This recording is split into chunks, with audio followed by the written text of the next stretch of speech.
Hello all film enthusiast friends, welcome to my channel.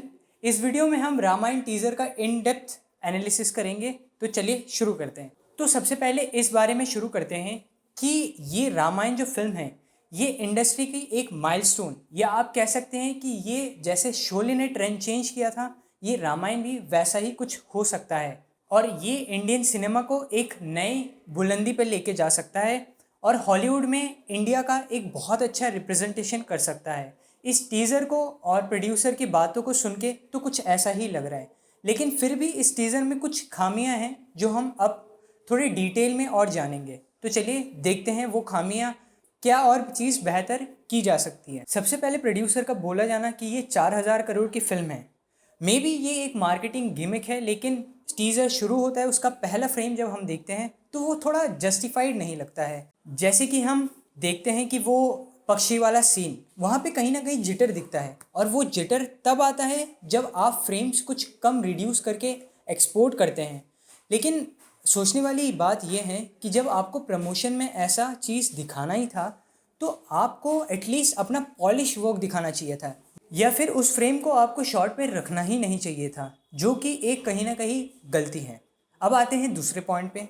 दूसरा चीज़ जो मुझे लगता है कि स्टोरी में एक वॉइस ओवर के साथ शुरू करना बहुत ज़्यादा ज़रूरी होता है। जैसे कि आपने देखा है कि वहाँ पे उन लोगों ने टेक्स्ट बहुत ज़्यादा यूज़ किया है। टेक्स्ट असल में क्या करता है, लोगों का अटेंशन अपनी ओर खींचता है। लोग टेक्स्ट में ज़्यादा ध्यान देते हैं ना कि विजुअल्स में, तो वो कहीं ना कहीं एक डिस्ट्रैक्शन बन जाता है। मे बी उनको एक वॉइस ओवर से, नरेशन से उन टेक्स्ट को कवर करना चाहिए था। बहुत लोगों को लगता है कि रामायण एक वॉर स्टोरी है, बट मेरे हिसाब से वो एक पर्सनल जर्नी है श्री राम जी की, जहाँ पे वो वनवास में जाते हैं, जहाँ पे उनका मर्यादा पुरुषोत्तम होने का असली मतलब पता चलता है। जब आप रामायण भी पढ़ेंगे तो वॉर भी तब होता है जब कोई दूसरा ऑप्शन नहीं बचता है। तो फिल्म मेकर को सिर्फ ये एक वॉर सीक्वेंस ना दिखा के एक जर्नी के थ्रू, वॉइस ओवर के थ्रू पुरुषोत्तम वाली कैरेक्टर अगर दिखाते हैं तो वो ज़्यादा अपील करता और बहुत ज़्यादा अट्रैक्शन मिलता।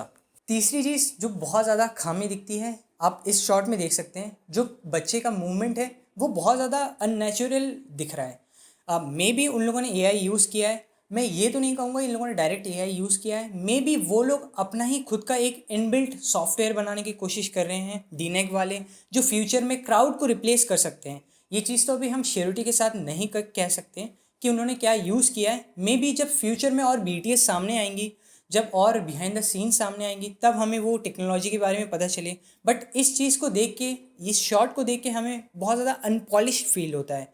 जैसे कि आप देख सकते हैं ये पगड़ी का कलर भी एकदम सडनली चेंज हो जाता है। ये थोड़े बहुत एआई लुक देता है, जो कि 4,000 करोड़ के बजट के टीज़र में थोड़ा जस्टिफाइड तो नहीं लगता है। May be film makers future में इस चीज़ को सही कर दे, क्योंकि अभी फिल्म आने में बहुत ज़्यादा टाइम है। चौथी चीज़ जो मुझे थोड़ा सा खटका है वो है कैरेक्टराइजेशन और विजुअलाइजेशन। जैसे कि आप देख सकते हैं जो दैत्य और दानव को दिखाया गया है वो थोड़ा सा हॉलीवुडफिकेशन करने की कोशिश की है। मैं मानता हूँ कि इंडियन ऑडियंस से आप इतना ज़्यादा बजट कलेक्ट नहीं कर पाएंगे, लेकिन इसको हॉलीवुडफिकेशन करने की कोई ज़रूरत थी नहीं। जैसे कि हम जानते हैं इंडियन दैत्य दानव कुछ ऐसे दिखते हैं, ना कि ऐसे। ये सारे एसिड्स मेड और गेमिश टाइप के लगते हैं। तो ये कहीं ना कहीं इंडियन कल्चर को डिपिक्ट नहीं करता है। जैसे कि हम बहुत सारे चाइनीज़ फिल्म्स भी देखते हैं रिसेंट टाइम में, वो वहाँ पे कुछ हॉलीवुडफिकेशन नहीं करते हैं, वो अपने कल्चर को एज इट इज़ शो करते हैं। तो कहीं ना कहीं वो चीज़ भी ध्यान रखनी चाहिए कि हमें मार्केट कैटर करने के चक्कर में हमें वैसा ही एसेट्स नहीं बेचना है। ये कहानी, ये स्टोरी हमारी खुद की है, इंडियन कल्चर की है, तो उस हिसाब से विजुअलाइजेशन और स्टोरी टेलिंग होनी चाहिए। तो कहीं ना कहीं ये चीज़ तो थोड़ा सा खटक ही गया है। ये तो थोड़ी सी नेगेटिव बातें हो गई है, लेकिन पॉजिटिव चीज़ भी इस ट्रेलर में काफ़ी है। जैसे कि कास्टिंग, जब शुरू में अनाउंसमेंट हुआ था कि रणवीर कपूर एज ए श्री राम बनेंगे, तो कहीं ना कहीं मुझे भी डाउट आया था कि कैसे वो पुल ऑफ कर पाएंगे। लेकिन टीज़र को देख के, उनके भाव को देख के, उनके रस को देख के ये तो पता चलता है कि वो उस चीज़ को बहुत अच्छे से पुल कर सकते हैं। और वो जो कामनेस है श्री राम में, वो जो नॉलेज वाली और वो जो फिलोसफी वाली एस्पेक्ट है, वो रणवीर कपूर ने बहुत अच्छे से कैरी किया है। तो उस चीज़ में तो कोई डाउट नहीं है। मैं हमेशा से मानता हूँ कि रामायण एक वॉर स्टोरी नहीं है, बल्कि वो एक जर्नी है जिसमें फ़िलॉसफी है, जिसमें आपको बहुत सारी चीज़ें सीखने को मिलती है, ये ज़्यादा उस चीज़ पे फोकस करनी चाहिए, ना कि एक वॉर पे। तो उस चीज़ को रणवीर कपूर ने बहुत अच्छे से समझा है और उस चीज़ को बहुत अच्छे से पोर्ट्रे भी कर रहे हैं। उनके चेहरे पे वो कामनेस आप देख सकते हैं पूरे ट्रेलर में। तो वो चीज़ तो टॉप नॉच है। कास्टिंग मैं कहूँगा 100% गुड है। दूसरी अच्छी चीज़ के बारे में बात करें, जो ग्रैंडनेस है वो बहुत अच्छे से दिखाया गया है। जैसे कि वाइड एंगल लेंस का यूज़ किया गया है महल को दिखाने के लिए, एक्शन सीन्स को दिखाने के लिए, जंगल को दिखाने के लिए, वास्टनेस को दिखाने के लिए। तो वो बहुत एक अच्छा चॉइस है, जहाँ पे आपको है ना, हम फिल्म मेकिंग में दो चीज़ की बात करते हैं, टेम्पोरल कंटिन्यूटी और स्पेशल कंटिन्यूटी।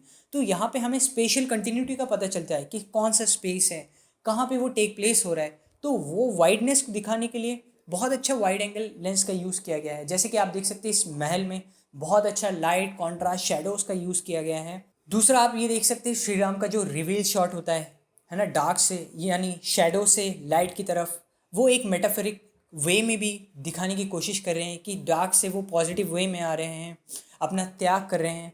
तो उस चीज़ को भी बहुत अच्छे से फिल्माया गया है। और आप रावण वाला भी ये सीन देख सकते हैं, जो रावण की क्लोथिंग है, जो ब्लैक में गोल्डन का यूज़ हुआ है, वो बहुत ज़्यादा रॉयल टच दे रहा है। और साथ में जो पुष्पक विमान है हमारा, वो भी बहुत अच्छा दिख रहा है, बहुत अच्छा विजुलाइजेशन किया गया है। तो production wise, set design wise और कास्टिंग वाइज तो बहुत ही फेबुलस हुआ है। वीएफएक्स में कहीं ना कहीं थोड़ा बहुत सही करने की ज़रूरत है, वो तो ओवर द टाइम शायद हो जाएगा। ओवरऑल म्यूज़िक बहुत अच्छा है, वो ट्रेलर के साथ बहुत अच्छे से मैच हो रहा है। और म्यूज़िक में राइज एंड डाउन्स है जो कांस्टेंट नहीं है, बल्कि वो इस चीज़ को दिखाता है, एक फ्लो को। जैसे कि आप यहाँ पे देख सकते हैं म्यूज़िक यहाँ पे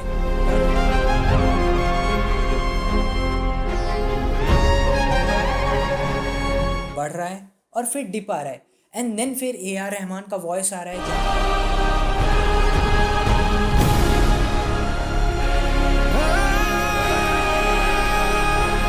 जहाँ श्री राम जी के साथ एक रिवील हो रहा है। वो भी बहुत अच्छे से म्यूज़िक दिया गया है। बस मुझे एक चीज़ लगती है कि फ्यूचर में म्यूज़िक में थोड़ा सा इंडियन इंस्ट्रूमेंट ज़्यादा यूज़ करने चाहिए, जैसे कि नगाड़े, शंख, सितार। ये इस फील को देंगे कि हाँ, ये एक इंडियन फोकलोर है, ये एक इंडियन माइथोलॉजी है और ये एक हमारी हिस्ट्री है जो इंडियन कल्चर को जोड़ती है, ना कि ये एक वेस्टर्न स्टोरी है। तो फिल्म मेकर कहीं ना कहीं मुझे ऐसा लगता है कि अभी वो वेस्टर्न ऑडियंस को कैटर करने के लिए ये सब कर रही है, बट उनको भी कहीं ना कहीं ये सोचना चाहिए कि ये हमारी स्टोरी है, हमारी कल्चर की स्टोरी है। तो म्यूज़िक में भी वही चीज़ फील आनी चाहिए कि वहाँ पे शंख का यूज़ हो रहा है, इंडियन जो सितार है उन सब का यूज़ हो रहा है, जो वीणा है उन सब का यूज़ किया जा रहा है। तो वो और ज़्यादा चीज़ को और निखार के लाएगा। बाकी तो मुझे कोई प्रॉब्लम नहीं है, हंस जिमर और ए आर रहमान साहब वो तो एक्सीलेंट काम करेंगे ही, वो हमें फ्यूचर में और अच्छे से दिखेगा ही। नीतीश तिवारी जी पे तो कोई डाउट है ही नहीं, वो इमोशन को बहुत अच्छे से पुल कर सकते हैं। ये तो हम सब ने देख ही लिया है और इस प्रोजेक्ट में भी हम देख ही लेंगे। बट ये है कि वीएफएक्स के काम में आपको थोड़ा सा और पॉलिश करना पड़ेगा। एज ये आपने खुद ही कहा है कि ये 4,000 करोड़ का प्रोजेक्ट है, तो ऑडियंस को भी जस्टिफाई लगना चाहिए और वीएफएक्स थोड़ा और रियलिस्टिक होना चाहिए। और प्रमोशन मटेरियल्स और आते रहेंगे, हम इस पर और इन डेप्थ बातें करते रहेंगे। तो अभी के लिए तो यही था। तब तक के लिए आप चैनल को लाइक शेयर सब्सक्राइब कर लीजिए। और आप अगर कुछ और सोचते हैं इस फिल्म के बारे में, इस ट्रेलर के बारे में, तो आप कमेंट करके ज़रूर बता सकते हैं। मैं उस चीज़ को और ज़्यादा अच्छे से आपको एक्सप्लेन करने की कोशिश करूँगा। तो इस वीडियो में यहीं तक रखते हैं। Thank you.